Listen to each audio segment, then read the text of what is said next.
guys, welcome back to another episode of Republic Broadcasting.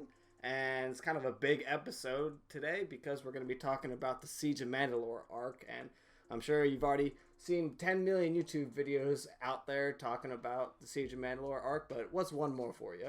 So we're going to take it just pretty much one step at a time. I'm Keegan. Here with me today is Ben. Say hi. Hello. And we're just going to get right into it. So, starting with episode 1 of the arc, Old Friends Not Forgotten. Do you want to give a few words on it to start it off, Ben? Oh yeah, so this episode set the tone really, really well. Immediately as it started, I knew that this arc was going to be great. Before they see Ahsoka, they have kind of a Return of the Jedi moment where Anakin's posturing to the enemy, which actually, and it's funny because making a surrender in real life is a war crime.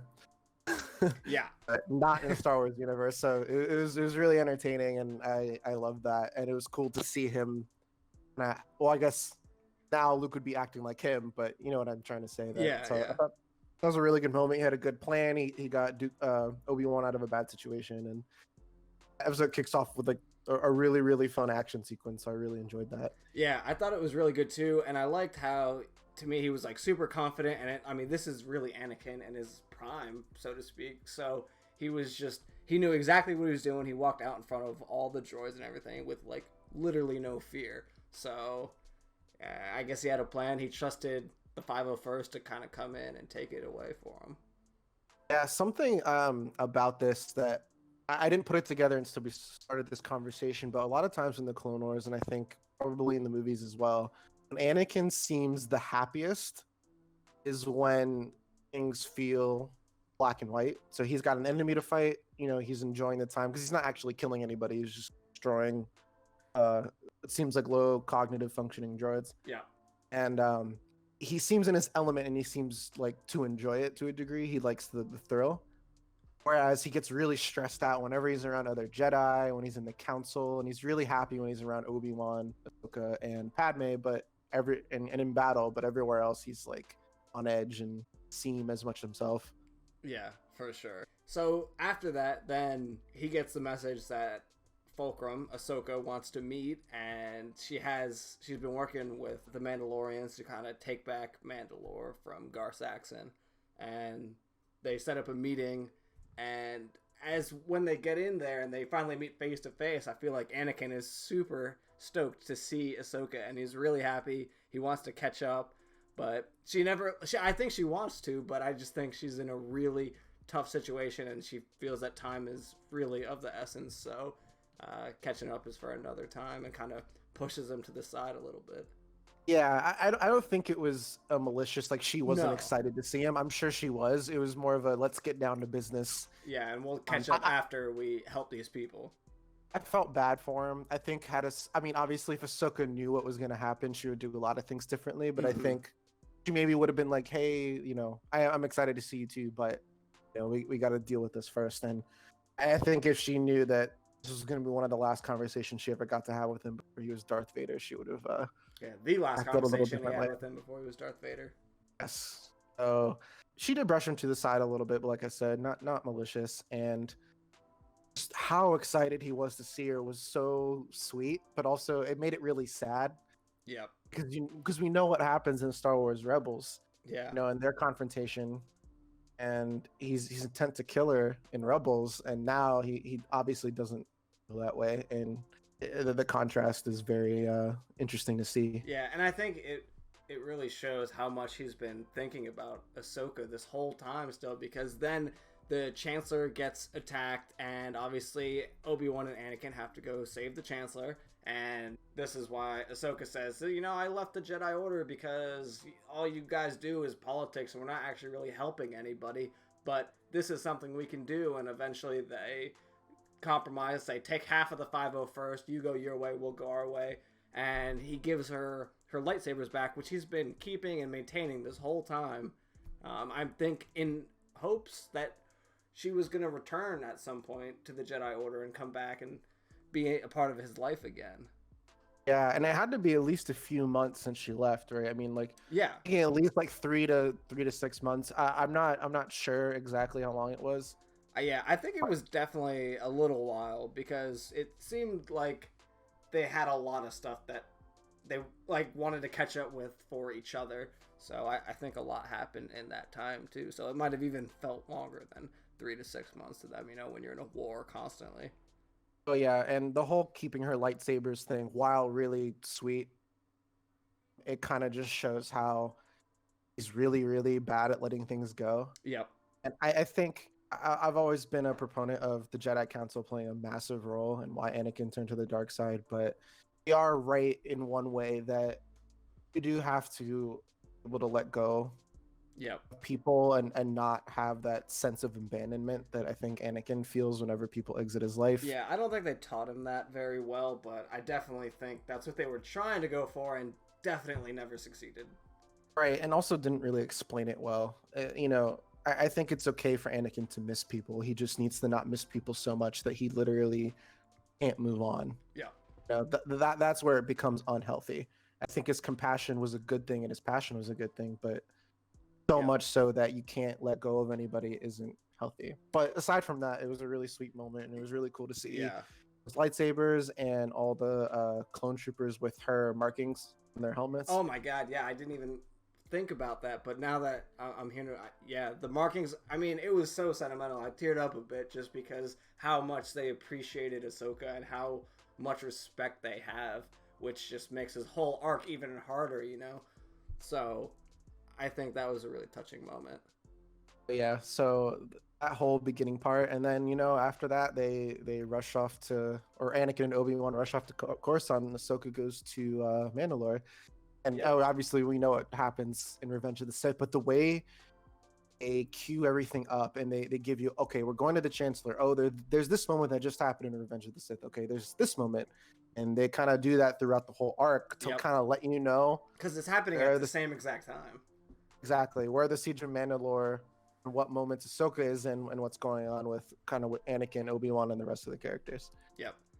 So I think also to note that they promoted Rex to commander for this arc, and he was able to take the 5-0 first, and Ahsoka was just technically a counselor, I guess. Counselor, advisor. Contract worker. Contract worker. But they still treat her like the commander and kind of follow everything she says. Then they get to Mandalore finally, and they start getting into the battle where they get roped into the sewers, and Ahsoka eventually ends up getting trapped, where she finds a surprised Maul, thinking it was going to be Kenobi. And Anakin, as we find out as well. Yeah. Which is really interesting. It is. But, it comes in the next few episodes. We learn more about that. Yeah. So I think that kind of wraps up the first episode. And, I mean, what a phenomenal first episode. I mean, I was excited for the rest of the season after that, and also said that this was the rest of the season. So, coming into episode 2, The Phantom Apprentice.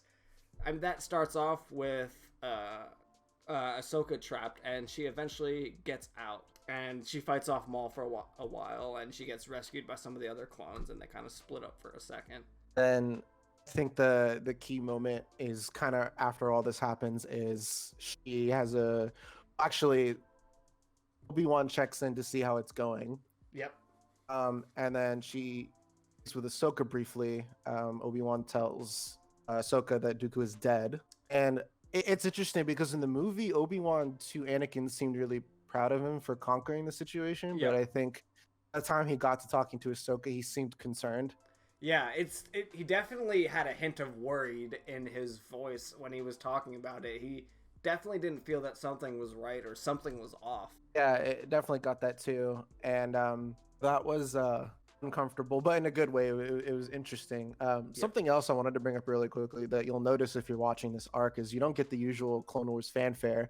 It's kind of a cold open with red lettering, and then it just goes into the episode. Yeah, that is a good point. It's very eerie, and just the music is kind of like a subtle tone almost that kind of makes your hair stand up. Yeah, it's creepy and it's uncomfortable. Really, really good stuff. Another thing is Obi-Wan tells Ahsoka that the council has asked Anakin to go spy on the Chancellor. I think what I love about Ahsoka is I think Ahsoka was initially envisioned as an audience surrogate character, and Yeah. I think she still kind of is, but she has her own personality and everything.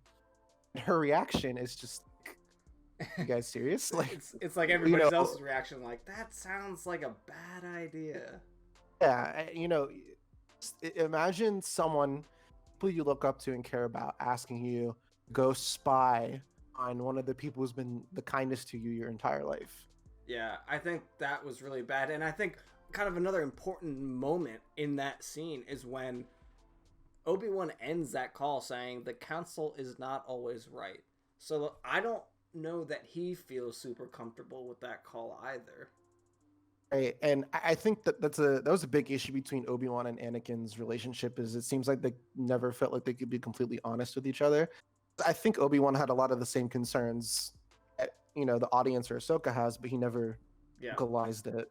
And Yeah. he should have said, "Look, that's what the council wants. I'm on your side. I don't think this is a good idea."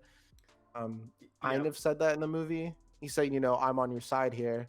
I don't think he ever thought that Anakin was going to into Darth Vader, even if he was upset. But No, I clear don't that think they so. all sense that something is off. I don't think that they thought he was going to go full dark side, but they thought that maybe something bad would happen to him. Yeah, I think you're right. So I think that call is the one that ended with Ahsoka wanting to tell Obi-Wan something and Obi-Wan saying, I know. I think that was the call, Yeah, right?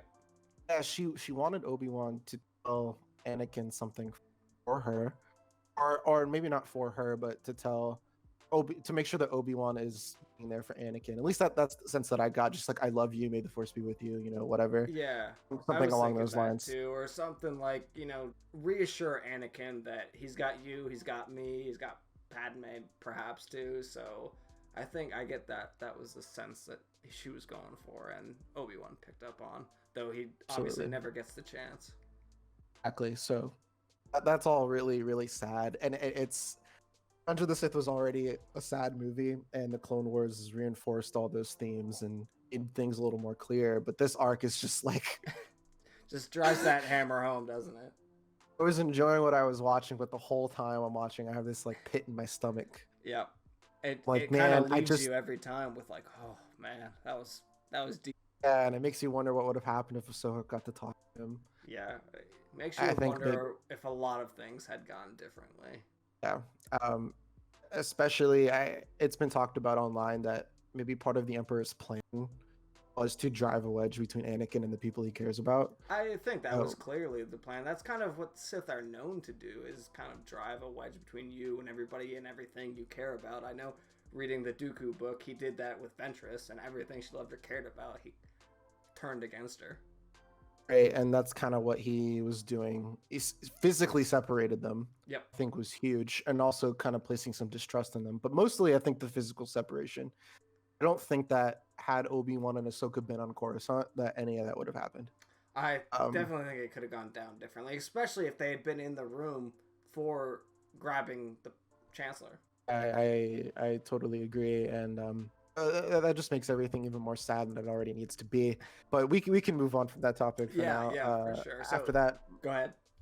Paul captures one of the clones, Jesse in this case, and learns who Ahsoka is, and pretty much learns everything about her. Yeah, That she was Anakin's Padawan, that she learned from Obi-Wan and Anakin, and that she was kind of banished from the Order after they accused her of the bomb in Episode 5. yep, Obviously, we know that she didn't do it, but and this is kind of the tether and Maul trying to induce her to the dark side, yep, because they really can kind of relate that in that way. Sidious tossed all aside like he didn't matter.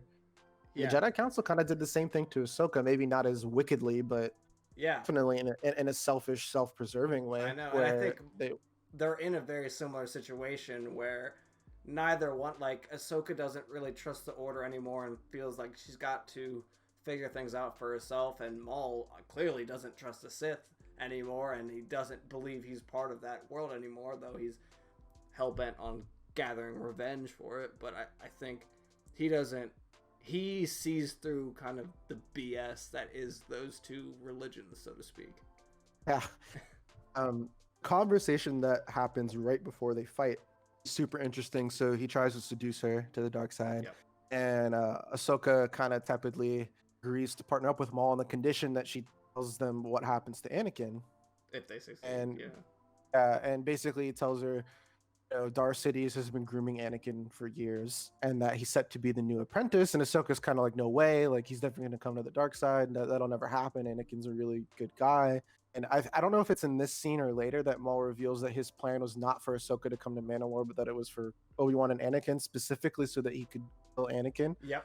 No, not for a good reason. Obviously, he just wanted to take a dig at Sidious and mess up his plans.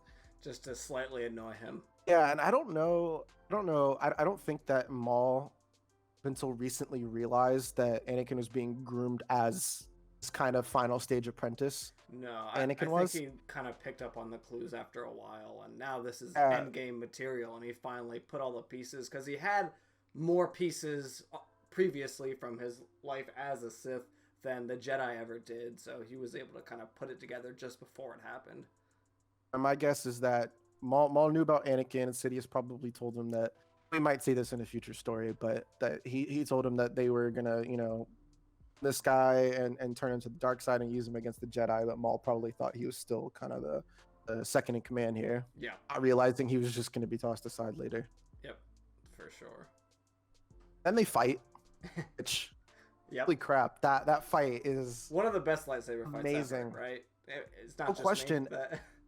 Oh, it was amazing. And when they first talked about how Park was going to do the mocap, I thought, okay, that's really cool. They're kind of getting everybody integrated and using everybody, but I didn't think it'd make that big of a difference, but it does. Yeah, it looked incredible, I thought. And even and the scenery behind it, the like where they fought, how they were fighting on structural beams, and it was like a dance almost.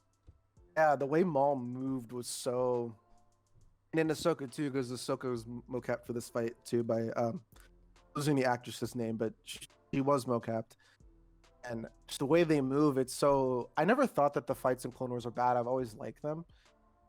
The way that they move, it's so fluid, and it literally, it looks, tell that it's mocap, but not in a bad way. Like, it looks better. Yeah. And I think, like, in that fight too, eventually Ahsoka loses both of her lightsabers during the fight, but basically through sheer fucking will, she kind of shoves Maul off, uses his lightsaber, his double-sided lightsaber against him, and is able to push him off the edge. And that fight is breathless. And I think it's to the point at the end of episode 2 where actually the clones in the Republic control the city rather quickly. So the actual siege part of Siege of Mandalore is kind of over at this episode. Yep. They succeed in what they wanted to do, at least briefly. Yep. And Maul's falling, and Ahsoka saves his life, and he's like, let me die. You guys don't know what's coming. We're all gonna die, and in a much worse way if you don't just let me die right now. Yeah, I thought he seems genuinely scared. And the acting, I think when you're acting, it can go one of a few ways. It can be, you can tell that it's acting, and that could be good or bad. And I think in this case, acting was so good. I almost forgot that it was a cartoon for a second, because voice, he sounds horrified. Yeah. And not in a hammy way either. Like, he sounds genuinely scared. I thought so too. And I think he sounded defeated as well. When he said let me die, he was just completely ready to be over with all of this. He didn't want any part of it any longer. And I thought it's interesting because that's the only time I've ever seen Maul in such a vulnerable state. No, we haven't. And we did see him in the, talking to Sidious, and he was pretty vulnerable then, I think in season 4 when he just kills Savage Opress. And yeah, I guess he's fairly vulnerable when it gets cut in half too. He is, but there's something about this, and I don't know if it's just the acting or if it's like the actual situation itself, but that was scary. Yeah. In a good way. I got chills. So yeah, I thought it was great as well. But they eventually, so the clones capture him, and the Mandalorians have, I guess, one last container from the old Mandalore Jedi Wars that I guess they used to have a long time ago. I'm not exactly sure when those took place, but do you have any more information on that? No, I'm not sure. So I know there was a war between the Jedis and the Mandalorians at one point in history, but then they built these containers to trap Force-sensitive people, which to me I don't really understand how that's super different than anything else, because they trap Force-sensitive people in just regular cells all the time. But It would kind of seem like as long as the Force wielder doesn't understand the machinations of how the lock itself works, okay, I don't think they could just get out of anything that they want. yeah, My guess is that as far as locking mechanisms go, I think that as long as the Force wielder doesn't understand the mechanics of how the lock works, they can't just force it open. yeah, Because the way that I always visualize it is they kind of see in their head what they're doing and then make it happen. The Force. yeah, If you don't know what it is, I don't think you can just use the Force on it to open it. yeah, You know. yeah, for sure. And but it kind of raises the question of how does this thing work? Because the binds themselves don't look like they're holding him very hard in place. Yeah, I feel like Maul could definitely break out of that unless it suppresses the Force in some way. yeah. I feel like it has to in some way. They gotta explain that. I feel like Eventually, I'm sure we'll eventually. see it whenever they canonize the Mandalorian War with the Jedi. Yeah. So, and you see that kind of the start of Episode 3, Shattered. Yep. Starts with this very ominous tone. It's unsettling. All these episodes have been unsettling from the start. Yep. Agreed. This one in particular is very like uncomfortable. Yep. What's really cool is that all the Jedi, well, not all of them, Ki-Adi-Mundi, Mace Windu, Yoda, and Aayla Secura are all, and Obi-Wan, or no, Obi-Wan wasn't there. So, or they're all talking. Yep. They're literally that conversation. What's happening is literally right as Anakin left the scene in Revenge of the Sith. Yeah. Yep. And they reenact a little bit of it till Ahsoka joins, and then we see what happens before it cuts away in the movie, which is really, really cool. One, I like that they reenacted that, and I like that we got to see an extension of that scene, basically. Yeah, I thought that was incredible, and this is the only time we get like a exact reenactment from any of the movies, obviously. Oh yeah, and what's really good about it also is they're like, oh, so you're doing this as a Jedi, and Ahsoka's like, no, I'm doing this as a citizen. Mace Windu is so petty. Oh my god. I'm not saying I don't think Mace Windu is a bad person per se, but I think he's a very hypocritical, arrogant, pretty much everything wrong with the Jedi and everything Palpatine uses that the Jedi suck. Episode 3 and Episode 2 is like that's distilled into one person in Mace Windu, and so petty. Yeah, it's Ahsoka wants more information about the Chancellor and all this stuff, and he's like, "Oh no, this is for the Jedi Council. It's a Jedi matter. You're just a citizen." And it's like, yeah, it's extremely petty, and I was never a huge fan before. I've always thought that, like you said, he's kind of the epitome of what is wrong with the Jedi, and I just don't. This just makes me be like, oh my god, dude, she's clearly just trying to help in every way. I don't know, and I think like after that scene ends too, Yoda sticks around afterwards after everybody else has left, and he knows that she has something more that she wants to say, and I really felt for Yoda too. And in that scene, he looked so warming, I love the model for Clone Wars Yoda. He's adorable. Yeah. Yeah, he was really warming. His problem is not that he's not kind and compassionate, it's that he's super complacent. Yeah. He is not I don't think he should be the Jedi Grand Master. Mm-hmm. Not because he's a bad Jedi or anything, or that he's a bad person, but that lets other Jedi Masters get away with being assholes. Yeah. And that's not. I don't think he really understands the repercussions of that until it's too late. But after that, you can see that he really cares. He sticks around, talks to Ahsoka. Anything more to say? Have you? And Ahsoka wants to tell Anakin something, and he even offers to tell Anakin for her. Yeah. And he's like, she again really sad. She goes, no, like I think that when I see him again, I'll talk to him. Yeah, I think that scene to me kind of also illustrated that Yoda has either not had or has lost control of the rest of the council. I feel like Yoda wasn't really on board with the plan to overthrow the council and then have the Jedi be the ones ruling the government for the interim period. And I just don't, Oh, you know. very bad idea. They sound like this one sounds like a dictator. Yeah. I mean, that's how Um, dictatorships start: is you revolt and then new person takes power. with that power vacuum and the arrogance of Mace Windu and the other Jedi is that they feel like they're above that sort of corruption, and they're not. Yeah. Obviously not. Clearly. So after that scene, it's heartwarming, but also bittersweet because we, Yeah. and we go back to the ship, and Rex and Ahsoka are having a heart to heart. Something Ahsoka said really stuck with me because I really feel like a lot of people missed the point of the prequels. Mm-hmm. They really didn't understand that the Jedi were supposed to be arrogant and a little short-sighted, not a little, very short-sighted, and like people would always complain after the Plinker reviews, especially like, oh, they're dumb, they're always making bad decisions, all this stuff is happening right under their nose. It's like, yeah, that's like the whole point. Yeah.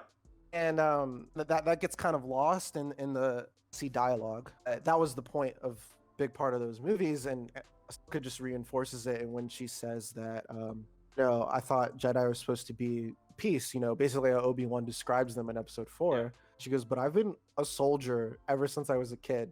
Really think about how messed up the Jedi are doing is, and the Republic too, for being complacent in this. Yeah. Child soldiers. Yeah. Not even eight. I mean, I understand that the Star Wars galaxy operates differently, but I think that they have that concept, and Ahsoka doesn't seem happy with the fact that she was a kid, a commander in a war. Yeah. And he's right. It's not a lesson that even the Jedi Masters learn for years after the fact. I mean, I think they realize they made a mistake, many, but they don't fully understand everything about what led them to that. That scene is heartwarming, but also really sad, and they salute each other, which is also really sweet. Yeah. And Rex kind of, he's of two minds about the war. He doesn't really see it as justified anymore. At least that's the sense that I got. Yeah. But without the Clone Wars, he wouldn't be alive. Yeah. So, and that was interesting how they talked about how the clones have mixed feelings on the subject because they don't like the war, but without it, they wouldn't exist. So, it's kind of like they're in a rock and a hard place trying to decide between the two. And I think while they both kind of acknowledge that the war is bad, they find a silver lining in it because they wouldn't have had each other, which is also very heartwarming. Yeah. And I really love that whole scene. And then everything hits the fan right after the scene. They gave you that little bit of warmth before they just tore your heart out. Yeah. So first, I think Rex walks away. Oh, you have a message from the Chancellor. And that's when we kind of get like a sinking feeling about what it is. And then Ahsoka senses basically that whole interaction between Ace Palpatine and Anakin. And she hears Anakin say, stop, like we have to put him on trial. I need him. Yeah. Then even after the fact of, what have I done? Which is really cool. So the first few lines are actually taken just straight out of the movie. Yep. Samuel L. Jackson, Ian McDermott, and Hayden Christensen. And then the last line, what have I done? First time I listened to it, I didn't realize that it wasn't in. I still think it sounds a lot like him, but it's actually Matt Lanter, the guy who does the voice for Anakin and the Clone Wars. Straight out as well. That's crazy. And if you listen to it closely, you can tell. I think that was probably directed to Matt Hayden a little bit more. Yeah, for sure. And the line is said a little faster than it is in the movie, probably for of the scene. Yeah. That was heartbreaking. And Ahsoka's, she turns around, she wants to go talk to Rex because she's really worried about Anakin at this point. Yeah. And for good reason, because we know what's happening. So that was really hard. Just the fact that he felt it really hurts. Yeah. I think I teared up during that scene. It was tough to watch. And I think I teared up again a few seconds later when Rex, they're going in there and Rex is, yes, Lord Sid. He says execute Order 66. Like that. Yeah. That's the moment. And oh my God, seeing this again. Oh, we saw it in Revenge of the Sith, and it was already sad then. But what softened the blow there is we didn't really know a lot of the Jedi. Yeah. It's happening to. Now it's happening to a Jedi we love and care about, Ahsoka. Yep. And says execute Order 66. Says yes, Lord Sidious. Comes around and tries so hard to resist I it. know. You could He, see the struggle and pain in him. and that was soul shattering watching that happen. He had a tear on his face, and he's like, something about fives, because Ives actually uncovered the Yep. initial. And then it kind of goes from there, and basically he holds out long enough for Ahsoka to realize what's happening and take out our lightsabers. Yep. What's really cool about the way Ahsoka. Actually, before we get into that, what do you think about that scene? I mean, you said it pretty much perfectly. It was very intense, very sad, and the pain in Rex's face that you could tell when he was trying to resist that order was just incredible. And I think honestly, like, their connection was so strong. That's the only reason Ahsoka is alive, is because he hesitated for literally a split second long enough for Ahsoka to realize that something's not right. I better start defending myself. Everybody else is taking their guns out. So I think that really honestly saved her life, was that split hesitation that Rex had. Right. I totally agree. And from there, she flees, and I guess I think R6 was the astromech. And I think that's actually her astromech. Yeah, it is, which I didn't realize, but I looked up some factoids after the episode, and that's when she finds the recording of Rex saying there's something going on. They have like a chip in their brain, and that's when she's like, I have to save Rex. Yep. And what I really like about the way that she deals with this is she doesn't kill any of the clones. She knocks them all out. Yeah, I think so too. And I mean, it kind of comes in a little bit later, but she says, like, these guys are my friends, my soldiers. I'm their commander. They may be willing to die to kill me, but I will not kill them. So yeah, and I think that was pretty powerful. Was powerful, and that's in episode 4, but that moment is really hard to kind of bring it back. Actually, before Ahsoka deals with Rex and everything, we get this really awesome scene with Maul in a hallway. He got kind of his own Darth Vader in the hallway scene. He was ripping the ship apart, throwing. Oh my god, it was so cool. I mean, he decapitated at least 6 clones there, right? Yeah, it was brutal. I mean, you don't see it like happening, but it's clever enough that you could feel the brutality. Yeah. I felt that scene was awesome. I wouldn't say it's as intense as the Vader one, but it's pretty good. It's pretty close. It was pretty crazy, I thought. I think the only reason it's not quite as intense is because they don't have as much on the line, right? In the Vader scene, you were like waiting for them to get the plans off the ship to get it to the rebellion, and you're like, come on, you can do it a little bit faster, get the plans out. But here it's just them trying to kill Maul, and Maul not having any of it. So and we kind of want Maul to survive. Yeah. Even though he's a bad guy, we still want him to survive. So there isn't that tension, but it was still a cool moment. It was a cathartic, badass moment. Yeah. Ahsoka eventually is able to incapacitate Rex, and she takes him to remove the chip. And you have this whole like nail biting scene where the clones are coming through the door and they're trying to get the chip out, and all this stuff is happening. And that part is really crazy. And then we hear Rex's blasters fire once the doors open and realize they got the chip out. It's firing at other clones. Ahsoka has him set his guns to stun mode. Yep. I love that. I love that she doesn't kill anybody. We talked about how, in episode 4, she makes a point of not being the one to do that. Yep. And so you see how they kind of creatively and quickly capacitate a bunch of clones without killing them. Yeah, and it was interesting. And I mean, you have to realize how hard it was for Rex too, because these are like literally his brothers that he's firing on to save Ahsoka. Yeah, and he's on board actually. Well, we could just jump into episode 4 because this kind of leads into what we're already talking about. Victory and death. Here we go. Yeah. Before we get to another cool Maul scene, that whole scene where they're having that discussion about she doesn't want to kill them, and Rex is like, "Look, I get it, but they're gonna kill you." Yeah.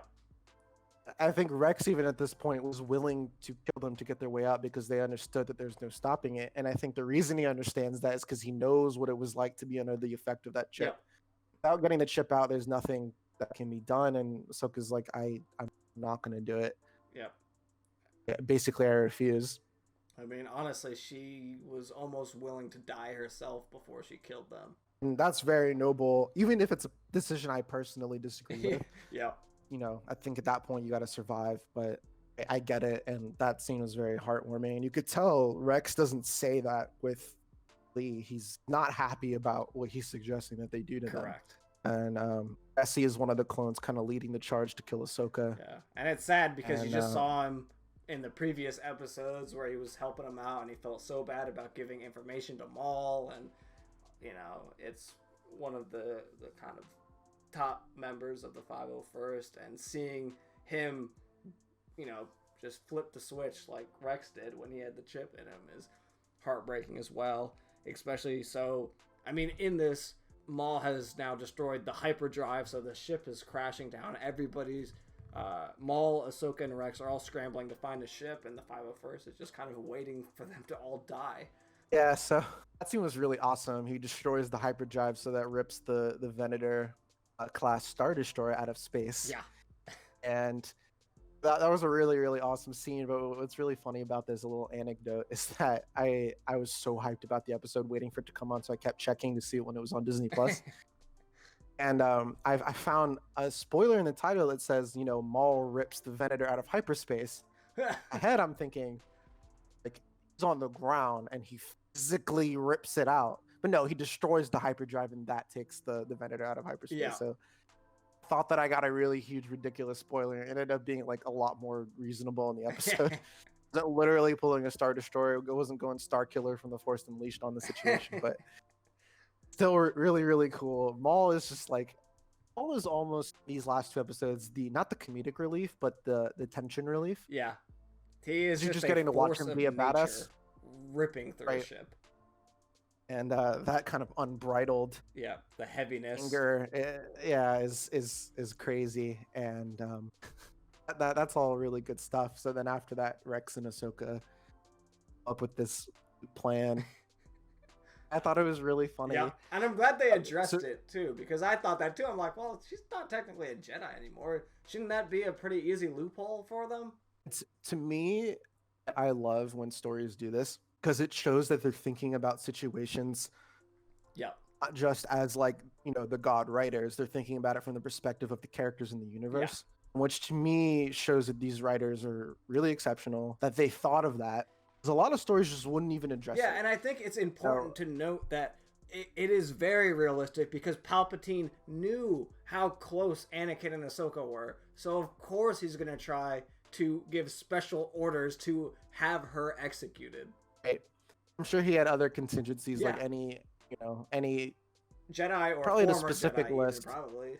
Right. So that was really cool. And Jesse's like, and we also have orders to kill anybody who helps the Jedi.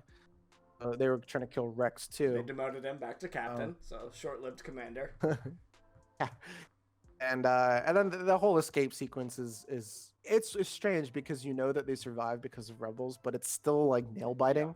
Something we haven't really mentioned yet, aside from the lightsaber fight, is the visuals of these 4 episodes, especially this one, are like, wow. The Venator Star Destroyer collapsing into the atmosphere with all the smoke and the fire, it looked so good. Yeah, I mean, you got that from the first episode of the arc, when Obi-Wan comes down and slashes a droid, and the smoke is coming off his lightsaber, and it kind of pans up to his face, if you remember that scene. This felt like a movie. Yeah.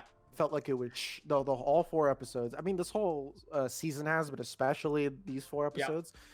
Like, I actually wouldn't be surprised if they did this. They just shot it as one thing and broke it, and then broke it up in places that made sense. And wow, like, it looks really good. And they crash land after this whole crazy sequence where, you know, Rex rescues Ahsoka. They land, and it looks like sometime later they create kind of a grave for all the clones. Yeah, they buried them all. Still trying to honor them, which I thought was really sad, but, you know, nice. The show could have ended right there, but this scene wasn't what I expected. So we transition, and sometime later. We don't really know how long it's been. Do you know that this planet has seasons, unlike other Star Wars planets? You got snow, which is crazy. Yeah, I think that's interesting too. And I think, in my personal opinion, it has to have been at least a year. I agree. I don't think that it happened right afterward. I mean, but you can tell, because the not the clone troopers, The stormtroopers. now Yeah. stormtroopers, and everything looks a little bit different. It looks less colorful. Yeah. And it's at least I think it's probably 3 or 4 years afterward. I think I it's think it's a I think it's while. a while too. I mean, I just thinking about how long it took them to implement stormtroopers instead of clone troopers, because they had to do that gradually over time, and I think by that time, it had completely phased out clone troopers. So it had been a while. The lightsaber looked rusted. The helmets and stuff all kind of looked slightly deteriorated. So I definitely think it was quite a year, maybe two, 3 even. I don't even know, man, but definitely a while. I'm sure there's a good timeline on there, somewhere. We see Darth Vader in Clone Wars, and it looks amazing. It looks really good, and he takes her lightsaber too. So, and this kind of brings us back to what we were talking about in episode 1, how Anakin can't really let things go. Yeah. I think as much as the way that Dave Filoni and George Lucas and others have explained it basically is that Anakin is trying to kill his past because in his mind everyone betrayed him. I don't think he truly believes that, but I think it's a defense mechanism. Yeah. And just like he kept her lightsabers before, he takes her lightsaber now. And it just shows that even though he's convincing himself that he wants to kill her, that she betrayed him, obviously still cares deep. Because otherwise, why would you keep a memento of that? Leave it there. If you're trying to bury your past and get rid of it, leave it there. Yeah. It's cool, as you can see, as kind of a nod to episode 4. And I think to make the scene a little more sad too, I don't think it was just a little Easter egg, as you can see Anakin's eyes through the Darth Vader helmet. You could in episode 4, with the red lenses. Yeah. Yep. If you look really closely. And so that was really sad. And then I was actually surprised that they ended there, because then the episode just ends and it's like this like crazy bombastic music. It's not the Clone Wars theme. It just fades out. Yeah. We know there's a future for all these characters, but it's still very like, it just, to me, it leaves you and you're just sitting there and you're like, well, shit.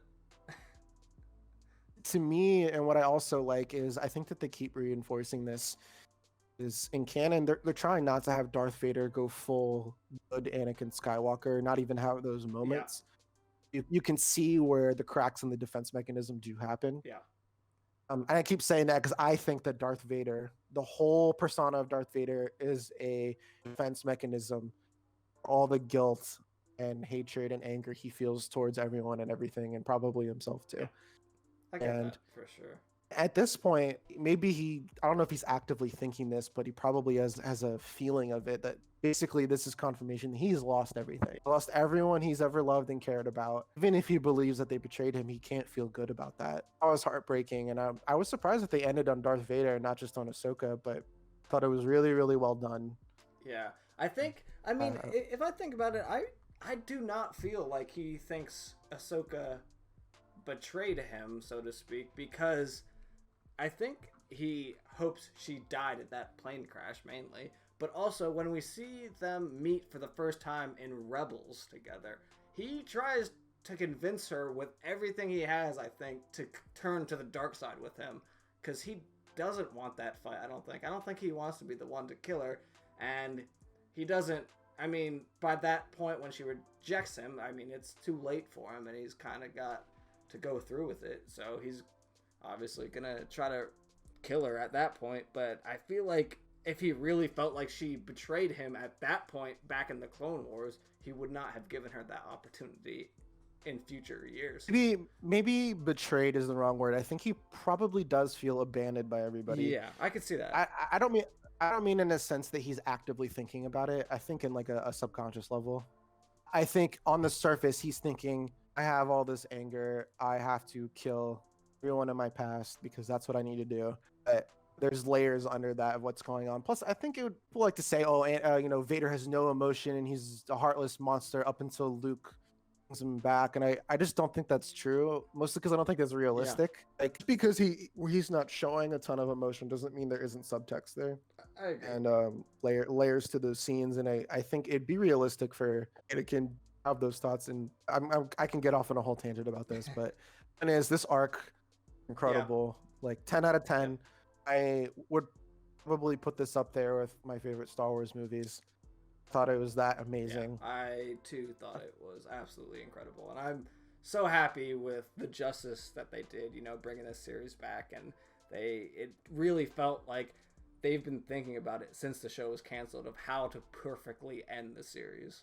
So yeah, I liked the first two arcs of the season, I but just don't think they're even close to this arc. oh, and they were fine Clone Wars arcs, but I think didn't have that last season feel Yeah. to it.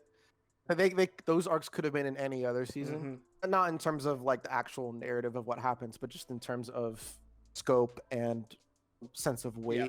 Them. This arc definitely did that in spades. Like honestly, if they just brought back the Clone Wars and these 4 episodes, or maybe they extended it a little bit and that's all they did, I would have been happy. I would have too. This arc was so good. I mean, I think they really get it. I felt like they George Lucas had vision and Dave Filoni had a vision, and they all followed through on it. And Disney was very hands off. I think the feature films, whether or not you like the sequel trilogy or not, I think some of the decisions that went into those movies were half-assed or not creative decisions. They were marketing decisions. I don't believe for a second that Anakin and other characters weren't in those movies because the writers didn't think of it. Like that would be totally insane to me. But that's beside the point. The point is that I really feel like Disney kind of was very hands off with this, and even The Mandalorian to a certain extent too, where I felt like the creators just got to make what they wanted to make, and it turned out so well. And I really loved it. I'm sad to see the show go. There's still more arcs that they could do if they ever wanted to like keep making more. I mean, it's a 3-year time frame. They can make a ton of episodes. Yeah, they could. It's really good. Mandalore was everything I hoped it would be. If maybe I would have liked to see scenes on Mustafar with Clone Wars Anakin, but that wasn't really what the arc was about. Yeah, I don't think so. I would have liked to see a little bit of dark side Anakin, a little more of that, but I understand. I agree. That's not what the arc was about, and it wasn't there to show us that. And I think it did a very amazing job at what it did want to show us. Absolutely, and we still got some of that. I felt like it had a perfect balance between not railing it for basically a different perspective on Revenge of the Sith, actually seeing what other characters were doing with Ahsoka and Rex during that time frame. So I felt like what they did was as close to perfect as I could reasonably expect. I can't even believe how good it was. Incredible. I have nothing else to add really. It's so good. Just music actually. Yeah. The music was incredible too. Notably better than normal. Yeah. It felt like they definitely chose the music specifically for these episodes. Right. It didn't feel like themes that they could apply to different situations. It felt like created the episodes and then they crafted themes to the situations. Yep, I agree. And like now that we're speaking of like this time frame, we're at the point where Darth Vader is Darth Vader. You mentioned to me earlier that Hayden Christensen was possibly rumored to be in the new upcoming Kenobi series. So they're just rumors right now. So I don't want to get too excited. I think it is an absolute travesty that he did not appear in person in The Rise of Skywalker. I'll scream about that till the day I die. It's been months since that movie came out, and I'm still not over it. Which is I will admit is ridiculous. I'm being dramatic, but it is that I think that Hayden really deserves another chance, and I think a lot of people aren't able to look past the clunky dialogue in parts of Revenge of the Sith, which I understand. I don't think that you're obligated to meet a movie halfway. Yeah. Because I'm able to doesn't mean others can. So I would like him to get that chance again on screen to show us what he really, really could do with better dialogue and maybe some better direction. Because I thought his lines in The Rise of Skywalker were good. I just thought he should have had more of a role, like more of an acting role in the film. So I really, really hope it's true, whether it's in the Kenobi show, whether it's in some sort of Ahsoka spin-off and it's Force Ghost Anakin, or it's flashback to the Clone Wars, or if it's like a whole show with him bleeding. Like, be kind of fine with any option as long as I get to see him on screen again. That would be really, really cool. Yeah, I think that would be really cool. So I'm hoping that, I don't know that he could really have a significant role in Kenobi. To me, I feel like it's gotta just be flashbacks or something, because at that point in time, Vader's still around.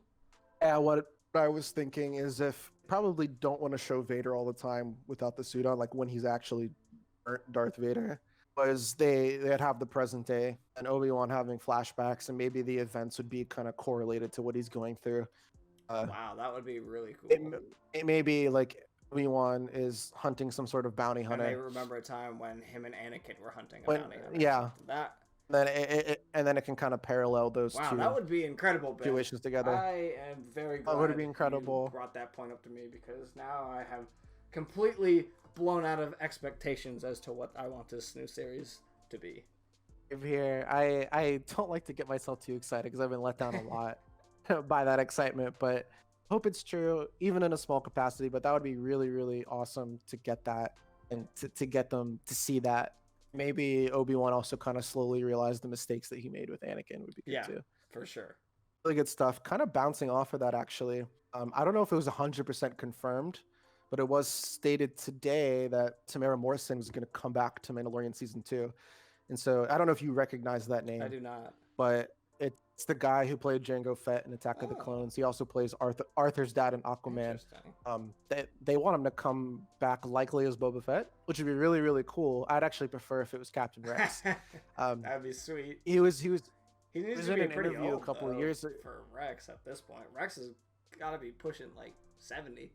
Rex would have been his late 50s. Really? At the time I guess.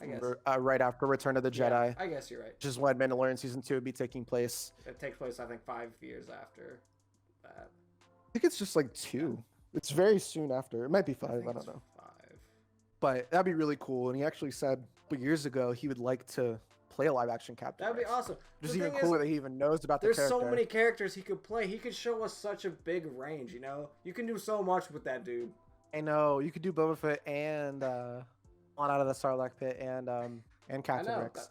But I think that if Ahsoka and Captain Rex are going to play a role in Mandalorian season 2, that'd be really cool. That would be awesome. So I'm just looking forward to it. I feel like I have issues with The Rise of Skywalker, but I felt like 2020 Star Wars has been like on point. Oh yeah, I mean everything I've seen so far, pretty much I've loved. The Darth Vader comics are insanely good. They have some sort of contract where they can't release them digitally until they release them in paperback. So we're stuck on that issue 2, and I think writer has 3 and 4 already done. They're basically just waiting to put it out. That's cool. I can't wait very to read happy that series too, because I haven't even started yet. Yeah, and I'm very happy with where Star Wars is at right now. I'm blown away by Clone Wars. If you ask me about Siege of Mandalore arc right now, I would say the order, if I considered it a film, it would be Empire Strikes Back as my number 1. Revenge of the Sith, I know that'll surprise some people. Siege of Mandalore after that. Yeah. That's how much I liked it. So yeah, I'm really happy with kind that. of in agreement with you because I too loved this whole arc, and I just thought it was very powerful in telling the story of Ahsoka and Rex kind of through these uncertain times, so to speak. It was really nice. It was really nice. Really agree. Oh, before we go, something really cool someone did. I think a couple people are working on this, but someone just put out a combined Siege of Mandalore and Revenge of the Sith film and kind of a supercut, and yeah, and they cut it together in a very like natural way. Nice. So it's very cool. I'm gonna watch that soon. I love that the community did that. Yeah. But I'm thrilled. I don't have anything else to add. No, I don't either. So I think this is a good time to wrap it up. But our overall thoughts were that this arc was incredible, and we would like to know if everybody out there agrees with us or not. So you can let us know. But this is Republic Broadcasting signing off. Adios.